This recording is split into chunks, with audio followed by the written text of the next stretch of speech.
Hello friends, welcome to my channel. எல்லாம் எல்லாம் என்ன கேட்டிருந்தீங்க? ஒரு எக்ஸாம்பிள்ஸ் கேட்டிருந்தீங்க. சிஸ்டம் சரௌண்டிங் இன்ட்ராக்ஷன், பவுண்ட்ரி, அதுக்கெல்லாம் வந்து ஃபீல் பண்ணுற மாதிரி எக்ஸாம்பிள் கேட்டிருந்தீங்க. ஃபஸ்ட்டு அதை கொஞ்சம் டிஸ்கஸ் பண்ணிடுவோம்.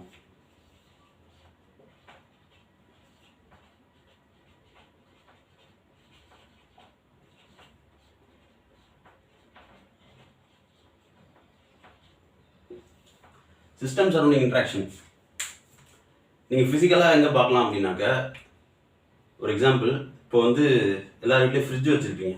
ஃப்ரிட்ஜில் வந்து ஐஸ் க்யூப்ஸ் ஃபார்ம் பண்ணி வச்சுருக்கீங்கன்னு வச்சுக்கோங்களேன். அந்த ஐஸ் க்யூப்ஸ் எடுத்து நீங்கள் நம்ம நார்மல் ஆம்பியன்ட், ஃபார் எக்ஸாம்பிள் இப்போ இன்றைக்கெலாம் வந்து ஆம்பியன்ட் ஏர் வந்து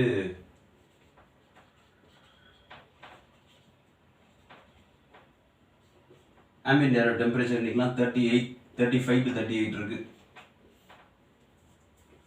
சம்மர். ஓகே, இப்போ வந்து அந்த ஐஸ் க்யூப்ஸ் ஃபார்ம் பண்ணதை எடுத்து வெளில வைக்கிறீங்க அப்படின்னா அடுத்த ஒரு ஃபியூ செகண்ட்ஸில் பார்த்தீங்கன்னா ஃபேஸ் சேஞ்ச் நடக்கும். Because heat is being added to the system. அதுதான் இந்த இடத்துல என்னன்னா ஐஸ் க்யூப்ங்கிறது system. Ice cube is your system. Ambience is your surrounding.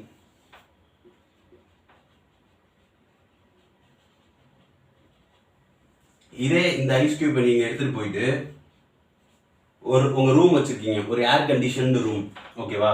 0 degree செல்சியஸில் இருக்குது இந்த ஐஸ் க்யூப். ஒரு ஏர் கண்டிஷன்டு ரூமில் வைக்கிறீங்க. இப்போ வந்து ஏர் conditioned room,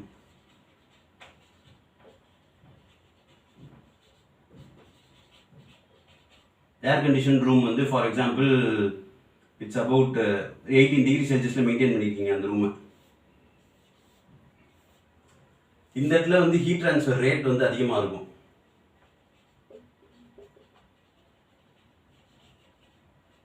heat transfer rate is high.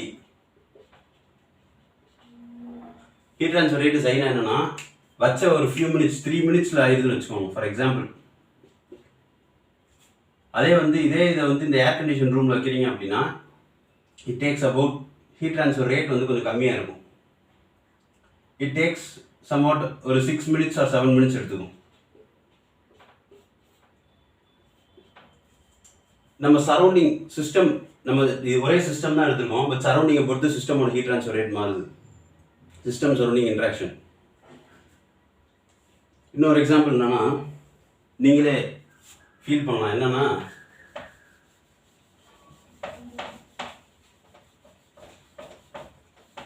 இப்போ வந்து என்வி, இது நான்வெஜ் ஐட்டம் சாப்பிட்றீங்க, போர்க்கு இல்லை ஏதோ சாப்பிட்றீங்க, பீஃப் இல்லை இது பீர் இல்லை ஆல்கஹால் கன்சியூம் பண்ணுறீங்க அப்படின்னா, அது நம்ம normal human body temperature. Human body வந்து நீங்கள் என்ன பண்ணாலும் வந்து உங்கள் டெம்பரேச்சர் வந்து மெயின்டைன் பண்ணி ஆகணும். எந்த டிகிரி செல்சியஸ் 36.8 டிகிரி செல்சியஸில் மெயின்டைன் பண்ணணும். 98.4 degree Fahrenheit or 36.8 degree Celsius இதில் வந்து மெயின்டைன் பண்ணணும். ஸோ நீங்கள் வந்து இப்போது கன்சியூம் பண்ணுறீங்க, என்ன கன்சியூம் பண்ணுறீங்க? ஆல்கஹால் கன்சியூம் பண்ணுறீங்க, ஏதோ ஒன்று நான்வெஜ் ஐட்டம் சாப்பிட்றீங்க ஒரு ஹாட் சம்மர் டேல. உங்கள் ஆம்பியன்ஸ் வந்து ஆம்பியன்ட் ஏர் வந்து 35 டிகிரி செல்சியஸ் இருக்குது, 35 or 38. இப்போ பார்த்தீங்கன்னா, இப்போ நான் சாப்பிட்டதுக்கப்புறம் என் பாடி டெம்பரேச்சர் ரைஸ் ஆகுது. பாடி டெம்பரேச்சர் வந்து நியர்லி ஒரு 40 டிகிரி செல்சியஸில் ரைஸ் ஆகுதுங்க, ஓகேவா? பொதுவாக ஆகாது. சாப்பிட்டதுக்கப்புறம் ஹீட் நிறையா ஜென்ரேட் ஆகும். அந்த ஹீட் ஜென்ரேட்டடை வந்து ambient has to absorb the heat generated. Ambient atmosphere வந்து பாடியில் ஜென்ரேட் ஆகிற ஹீட்டை வந்து அப்சார்ப் பண்ணணும். அந்த ஸ்டேட்டில் வந்து இருந்துச்சு அப்படின்னாக்க நமக்கு ஆர்கனல் டேமேஜ் ஏற்படாது. இப்போ பார்த்தீங்கன்னா, இங்கே வந்து நம்ம ஆம்பியன்ஸுக்கு வந்து 35 டிகிரி செல்சியஸ் இருக்குல்ல, இங்கே வந்து நம்ம வந்து பீரோ ஏதோ சாப்பிட்டோம்னா ஆர்கனல் டேமேஜ் ரொம்ப ஃப்ரீக்வெண்ட்டாக ஏற்படும், லிவர் டேமேஜ் அந்த மாதிரி. அதே வந்து western countries temperature is about 5 degrees 10 degree Celsius, அந்த மாதிரி ஒரு வெஸ்டர்ன் கண்ட்ரீஸில் சாப்பிட்றீங்க அப்படின்னாக்க அந்த ஹீட் ஜென்ரேட்டட் வந்து it's beneficial for your body. அந்த மாதிரி நம்ம சரௌண்டிங்க்கு ஏற்ற மாதிரி நம்ம சிஸ்டம் எப்படி ரெஸ்பாண்ட் பண்ணுது, system surrounding interactions.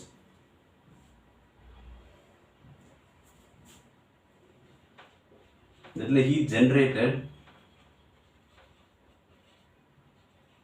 has to be absorbed.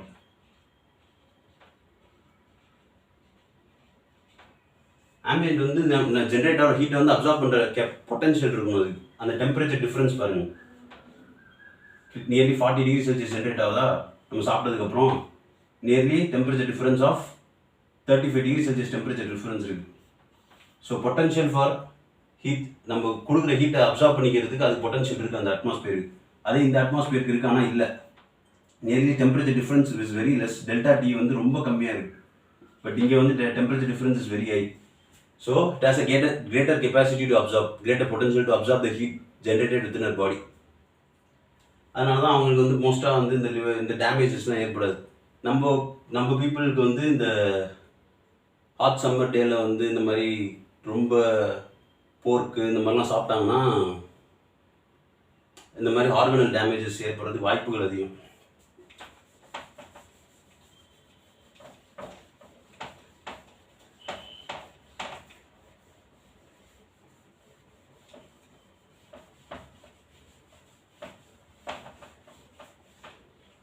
வேற வந்து இன்னொரு எக்ஸாம்பிள் என்ன கேட்குங்க, கெமிக்கல் ஈக்விலிபிரியம் புரியல அப்படின்னு கேட்டிருக்கீங்க.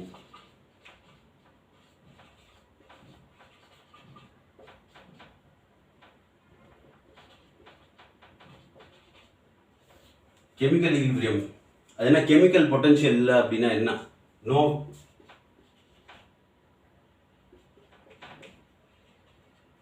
No potential for chemical reaction to occur.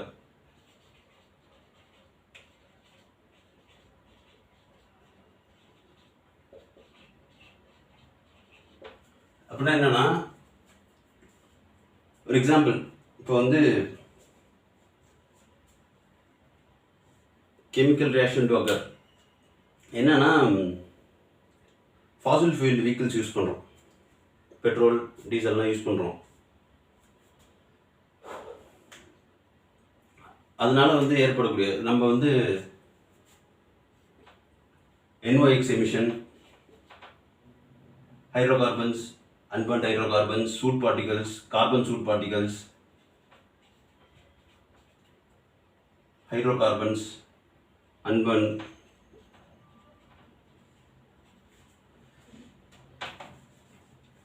இந்த மாதிரி எமிஷன் நம்மளோட vehicular emissions.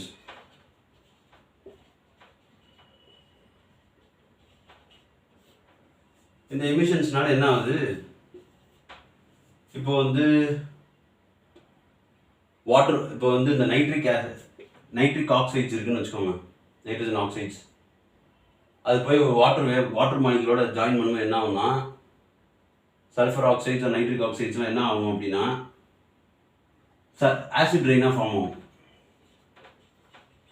இப்போ என்ன ஆகுது, இது வந்து ஒரு கெமிக்கல் ரியாக்ஷன் ப்ளஸ் வாட்டரோட போய் வாட்டர் வேப்பரோ ஒரு வாட்டர் மாலிகுலோட போய் ஜாயின் ஆகும்போது ஆசிட் ரெயின் அப்படிங்கிற ஒரு இது வருது. அதே மாதிரி ஃபோட்டோ கெமிக்கல் ஸ்மாக் அப்படின்னு ஒன்று இருக்குது. Photo chemical smack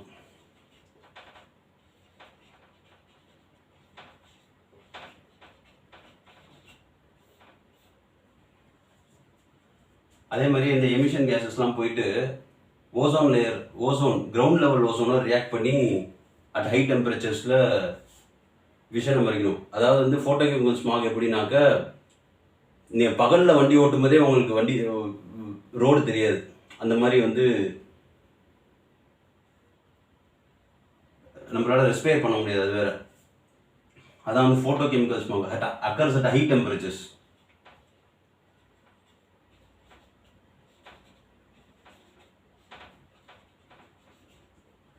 photo chemical smack எப்படின்னா ரொம்ப அதிகமான டெம்பரேச்சரில் நடக்கும். இதெல்லாம் வந்து கெமிக்கல் ரியாக்ஷன்ஸ், நம்மளோட ஆக்ஷன்ஸ்னால ஏற்படும் கெமிக்கல் ரியாக்ஷன்ஸ். நம்ம வந்து சரௌண்டிங்க்கு வந்து இதெல்லாம் வந்து இந்த மாதிரி கேஸஸ்லாம் வந்து ஆக்சுவலாக அட்மாஸ்பியரில் இருக்குது. பட் என்ன பண்ணுறோம், ஒரு இம்பேலன்ஸ் கிரியேட் பண்ணிடுறோம். அது வந்து ஈக்விலிபிரியம் ஸ்டேட்டில் அட்மாஸ்பியர் மெயின்டைன் பண்ணிகிட்டு இருக்கோம். பட் என்ன பண்ணுறோம், நம்மளோட எமிஷன்ஸ்னால அது வந்து ஒரு இம்பேலன்ஸ் கிரியேட் ஆகி ஒரு கெமிக்கல் ரியாக்ஷன் நடக்குது. இந்த கெமிக்கல் ரியாக்ஷனோட எஃபெக்ட் தான் இந்த ஆசிட் ரெயின். கெமிக்கல் ரியாக்ஷனோட எஃபெக்ட் தான் இந்த ஃபோட்டோ கெமிக்கல் ஸ்மாக். இன்னொரு எக்ஸாம்பிள்னா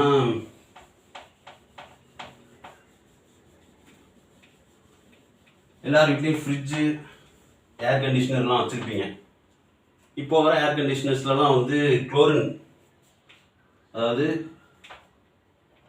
CFC chlorofluorocarbons or HCFC hydrochlorofluorocarbons, அந்த குளோரின் அப்படிங்கிற எலமெண்ட் இருக்காது இப்போ வரதுலலாம்.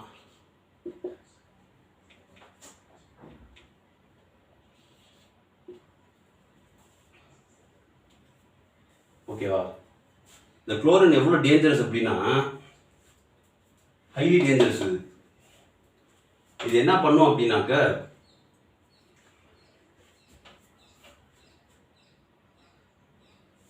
இப்போ வந்து நம்ம யூஸ் பண்ணுற ரெஃப்ரிஜரன்ட்ஸ் வந்து குளோரின் லீக் ஆகுது. இந்த குளோரின் ஆட்டம் போய் என்ன ஆகும், ஒரு கோல்டர் ரீஜனுக்கு போய் உட்காந்துரும், அண்டார்டிகா.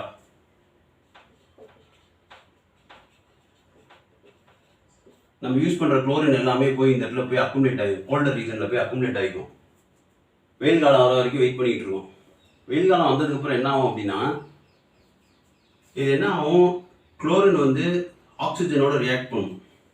ஆக்சிஜனோட ரியாக்ட் பண்ணி என்ன ஆகும், குளோரின் மோனோ ஆக்சைடு அப்படின்னு ஒன்று ஃபார்ம் ஆகிடுது. குளோரின் மோனோ ஆக்சைடு அப்படின்னு ஒன்று ஃபார்ம் ஆகும். இந்த குளோரின் மோனோ ஆக்சைடு என்ன பண்ணும், it has potential to deplete ozone. இது போயிட்டு O3யோட போய் ஜாயிண்ட் அடிக்கும். O3யை போய் டிஸ்இன்டெகிரேட் பண்ணி குளோரின் தனியாக வந்துடும். அப்புறம் ஓசோனை வந்து ஃபுல்லாக டிஸ்இன்டெகிரேட் பண்ணி விட்டு போயிடும். ஸோ என்ன ஆகுது, இது வந்து ஒரு கேட்டலிஸ்டாக ஆக்ட் ஆகுது. அதே நேரத்தில் நம்மளோட ஓசோனை வந்து டிப்ளீட் பண்ணிட்டும் போயிடுது. இது எந்த அளவுக்கு கொடுக்குறோம்னா, இதோட அட்மாஸ்பியரிக் லைஃப் டைம் வந்து நியர்லி 100 இயர்ஸ், 100 வருஷம். அது இந்த வேலையை பார்த்துக்கிட்டே இருக்கும். 100 வருஷம், நியர்லி 100 வருஷத்தில் ஒரு 1,00,000 தடவை பார்த்துருக்குது இதே வேலையை. ஓசோன் டிப்ளீட் பண்ணுற வேலையை. இப்போ வந்து 1990s யூஸ் பண்ணுற ஏசின்னு எடுத்துக்கோங்களேன். அதிலலாம் குளோரின் காம்பனண்ட் இருக்கும்.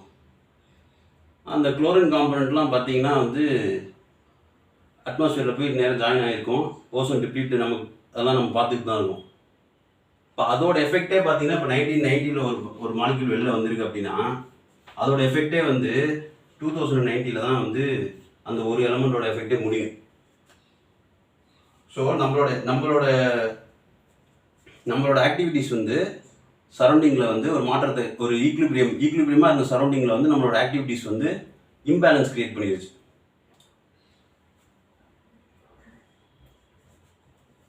இது வந்து ஒரு எக்ஸாம்பிள்.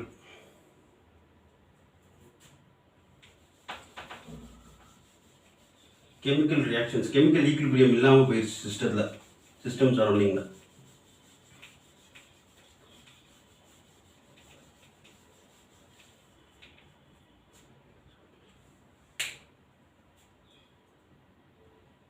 இதெல்லாம் ஃபியூ எக்ஸாம்பிள்ஸ். இதுக்கு மேலே வேறு என்ன எக்ஸாம்பிள்ஸ் தரது அப்படின்னாக்கா,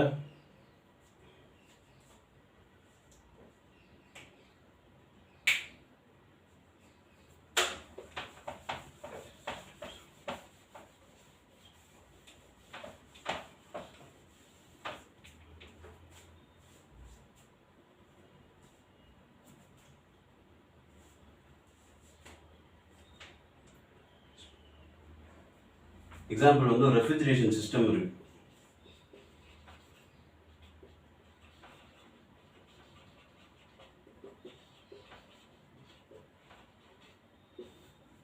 நம்ம வீட்டில் ஃப்ரிட்ஜ் வச்சுருக்கோம்ல, சில பேர் வீட்டிலலாம் ஃப்ரிட்ஜில் வந்து என்ன வைப்பாங்கன்னா, வாங்குகிற எல்லா கமாடிட்டியும் போய் ஃப்ரிட்ஜில் வைப்பாங்க. நட்ஸு, சீட்ஸு, காஃபி பவுடர்ஸ்,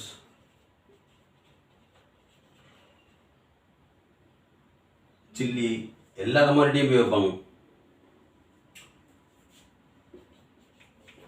அதாவது ஃப்ரிட்ஜில் வந்து என்னன்னா, ரொம்ப ஈஸிலி பெரிஷபிள் ஐட்டம்ஸ் ரொம்ப ஃபாஸ்ட்டாக பெரிஷ் ஆகுறது.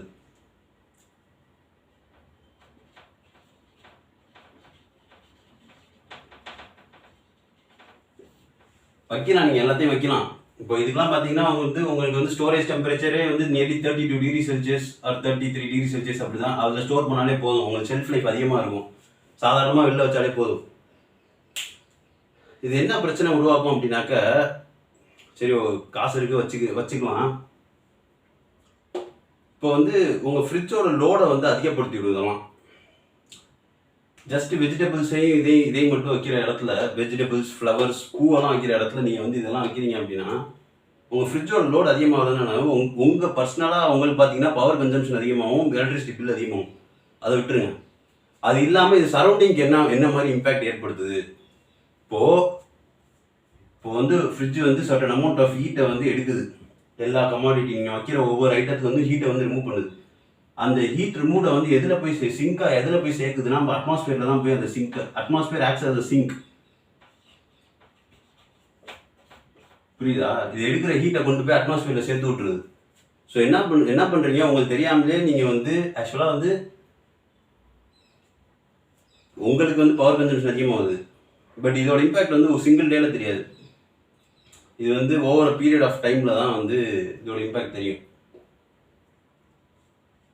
இப்போ பார்த்தீங்க அப்படின்னா இது வந்து ஒரு எக்ஸாம்பிள், நம்மளோட ஆக்டிவிட்டிஸ் சரௌண்டிங்கில் எப்படி வந்து இம்பேக்ட் ஏற்படுத்துது அப்படிங்கிறது. எல்லா கமாடிட்டியும் ஃப்ரிட்ஜில் வைக்கக்கூடாது. அதே மாதிரி வந்து எதில் வைக்கிறோம் அப்படிங்கிறதும் முக்கியம். ஒரு சிஸ்டம் சரௌண்டிங் பவுண்ட்ரி அதுக்கான வந்து ஒரு எக்ஸ்பெரிமெண்டெல்லாம் நீங்களே ட்ரை பண்ணி பாருங்கள். ஃபார் எக்ஸாம்பிள் ஒரு ஐஸ் க்யூப்பு, அதில் ஒரு டம்ளர் ஆஃப் வாட்டர் எடுத்துக்கோங்க. வாட்டரை வந்து ஃப்ரிட்ஜுக்குள்ளே வைக்கும்போது பார்த்தீங்கன்னா ஒரு பிளாஸ்டிக் கவரில் ஊற்றி வைங்க, இன்னொன்று வந்து ஒரு டம்ளரில் ஊற்றி வைங்க, இன்னொன்று வந்து ஒரு கிளாஸ் பாட்டிலில் ஊற்றி வைங்க. அதே மாதிரியே ஒரு ஐஸ் க்யூப் வந்து எடுத்துகிட்டு வெளில வைக்கும்போது பார்த்தீங்கன்னா அதே மாதிரியே ஒரு பிளாஸ்டிக் கவரில் வைங்க. எதில் வந்து ஹீட் ட்ரான்ஸ்ஃபர் அதிகமாக இருக்குன்னு பார்த்தீங்க, அதுவே வந்து உங்களுக்கு வந்து சிஸ்டம் சரௌண்டிங் இன்ட்ராக்ஷனை ஃபீல் பண்ணுறதுக்கு உதவும். சிஸ்டம் சரௌண்டிங் அண்ட் பவுண்ட்ரி, உங்கள் பவுண்டரியை பொறுத்து எப்படி இன்ட்ராக்ஷன் வந்து மாறுது, ஹீட் ட்ரான்ஸ்ஃபர் ரேட் மாறுது அப்படிங்கிறத நீங்கள் ஃபீல் பண்ணலாம்.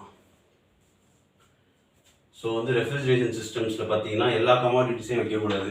அது வைக்கிறதுனால என்ன ப்ராப்ளம்ஸ் ஏற்படுது அப்படின்னாக்க, இமீடியட் ப்ராப்ளம்ஸ் வந்து நமக்கு கண்ணுக்கு தெரியாது. அது வந்து ஓவர் பீரியட் ஆஃப் டைம் கழிச்சு தான் தெரியும்.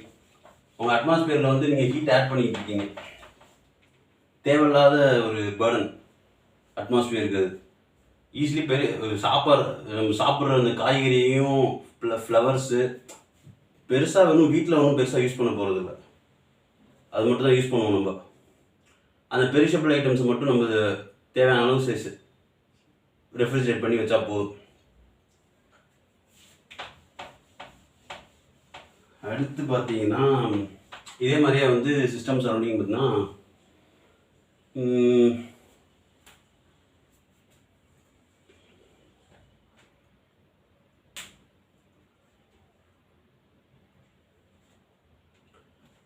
ஓகே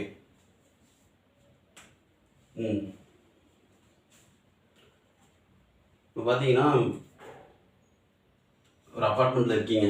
அப்பார்ட்மெண்ட்டில் இருக்கும்போது பார்த்தீங்கன்னா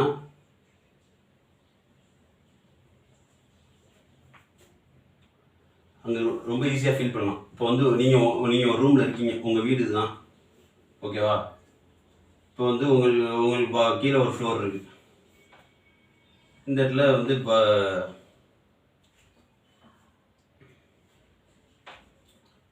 நீங்கள் வந்து இங்கே இருக்கீங்க, உங்கள் நெய்பர் கீழே இருக்காங்க.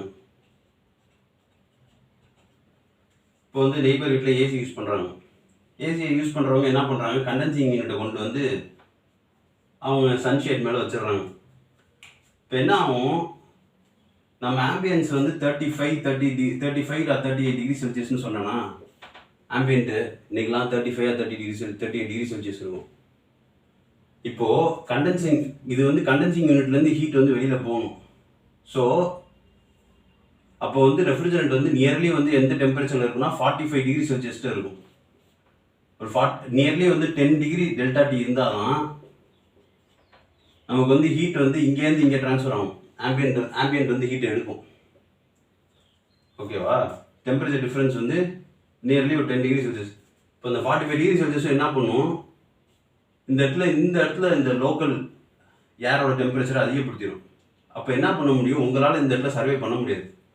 ஸோ ஆட்டோமேட்டிக்காக நீங்கள் என்ன பண்ணணும், உங்கள் சரௌண்டிங்கை வந்து உங்கள் சரௌண்டிங்கை வந்து டெம்பரேச்சர் ஏற்றிடுறாரு, உங்கள் லோக்கல் சரௌண்டிங் டெம்பரேச்சரை. ஸோ ஆட்டோமேட்டிக்காக என்ன ஆகுது, நீங்களும் வந்து you will also be forced to air condition your room. ஓகேவா? இது வந்து எப்படின்னா, எப்படி வந்து இந்த சரௌண்டிங் வந்து இந்த சிஸ்டம் சரௌண்டிங் இன்ட்ராக்ஷன், இது ஒரு system surrounding interaction example. So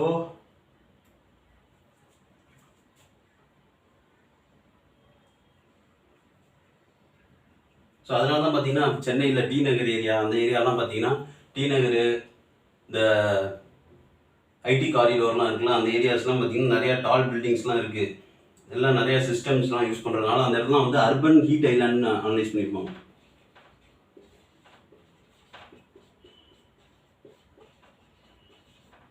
என்ன ஆகும், ஒரு தெர்மோகிராஃபிக் இமேஜ் எடுக்கிறீங்க அப்படின்னா அந்த லொக்காலிட்டியில் மட்டும் ஹீட் அதிகமாக இருக்கும்.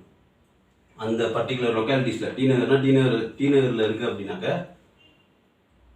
சரி அந்த மாதிரி வேலைச்சேரி அந்த மாதிரி இடத்துலலாம் பார்த்தீங்கன்னா அந்த லொக்காலிட்டிலும் டெம்பரேச்சர் அதிகமாக இருக்கும். ஸோ ஆட்டோமேட்டிக்காக நீங்கள் அந்த இடத்துல வந்து ரெசிடெண்ட்டாக போய் இருக்கீங்க அப்படின்னாக்க உங்களால் வந்து ஒரு ஏர் கண்டிஷன் ரூம் இல்லாமல் இருக்க முடியாது. ஓகேவா? ஸோ வந்து சிஸ்டம் வந்து எப்படி நம்ம மாடிஃபை பண்ணிக்கிறோம் சரௌண்டிங்க்கு ஏற்ற மாதிரி, சிஸ்டம் வந்து சரௌண்டிங்கில் என்ன இம்பேக்ட் கொடுக்குது, எப்படி எனர்ஜி வந்து எந்த மாதிரி எனர்ஜி இன்ட்ராக்ஷன் எப்படி இருக்குது அப்படிங்கிறதுக்கு இந்த எக்ஸாம்பிள்ஸ் போகும்னு நினைக்கிறேன். இது எப்படின்னாக்க வந்து இந்த கண்டென்சிங் யூனிட்டை பொதுவாக அப்பார்ட்மெண்ட்டில் இருக்கும்போது எங்கே வைக்கணும்னா, கண்டென்சிங் யூனிட்டை கொண்டு போய் வந்து மொட்டை மாட்டில் தான் வைக்கணும். எப்போதும் இந்த மாதிரி பிளேஸ் பண்ணக்கூடாது. இந்த மாதிரி பிளேஸ் பண்ணால் இந்த ஒரு ப்ராப்ளம் ஏற்படும். நம்ம கீழ் வீட்டில் இருக்கவங்களோ பக்கத்து வீட்டில் இருக்கவங்களோ கண்டென்சிங் யூனிட் எடுத்துகிட்டு வந்து பக்கத்துலேயே வைக்கிறாங்கன்னு வச்சுக்கோங்களேன். கண்டென்சிங் யூனிட்லேருந்து வெளியில் வர ஏர் வந்து நியர்லி 45 டிகிரி செல்சியஸ் 50 டிகிரி செல்சியஸில் இருந்தால் மட்டும்தான் இந்த இடத்துல ஹீட் ட்ரான்ஸ்ஃபர் ஏற்படும் to the ambient. So 45 degree 50 degree செல்சியஸில் அந்த லோக்கல் ஏரியா, அந்த லோக்கல் டெம்பரேச்சர் வந்து நியர்லி 45 to 60 இருக்கும்போது பார்த்தீங்கன்னா அது டேரெக்டாக வந்து நம்ம பக்கத்து வீட்டில் இருக்கவங்களுக்கு போய் அட்டாக் பண்ணும். அவங்க வீட்டில், நம்ம வீட்டில் ஏசி இல்லைன்னா. ஸோ என்ன பண்ணணும், இந்த கண்டென்சிங் யூனிட் உள்ளுக்குள்ளே இருக்குது இவாபரேட்டர் யூனிட்டு, வெளியில் இருக்க கண்டென்சிங் யூனிட்டை கொண்டு போய் நீங்கள் வந்து மொட்டை மாடியில் தான் வைக்கணும். அப்படி வச்சிங்கனாக்க நெய்பர்ஸ்க்கு எந்த ப்ராப்ளமும் இருக்காது. பட் அது வைக்கிறதுனால உங்களுக்கு வந்து காசு அதிகமாக செலவாகும். பைப்போட லென்த்து, ரெஃப்ரிஜரண்ட் வந்து நிறையா மாஸ் ஆஃப் ரெஃப்ரிஜரண்ட் நீங்கள் அதிகமாக உள்ளே போடணும், ஃபில் பண்ணணும். ஓகே, இதெல்லாம் சிஸ்டம் சரௌண்டிங் இன்ட்ராக்ஷன்ஸ்க்கு அண்ட் கெமிக்கல் ஈக்விலிபிரியம், எந்த மாதிரி நம்ம ஆக்டிவிட்டீஸ் வந்து நம்ம சரௌண்டிங்கில் வந்து ஒரு இம்பேலன்ஸ் க்ரியேட் பண்ணுது அப்படிங்கிறத எக்ஸாம்பிள்ஸ் கேட்டிருந்தீங்க. அது வந்து ஒரு ஃபியூ எக்ஸாம்பிள்ஸ் புரியும்னு நினைக்கிறேன். மேபி ப்ராப்ளம்ஸ் போகிறப்ப வேணால் இன்னும் டெப்த்தாக உங்களுக்கு புரிய ஆரம்பிக்கும்.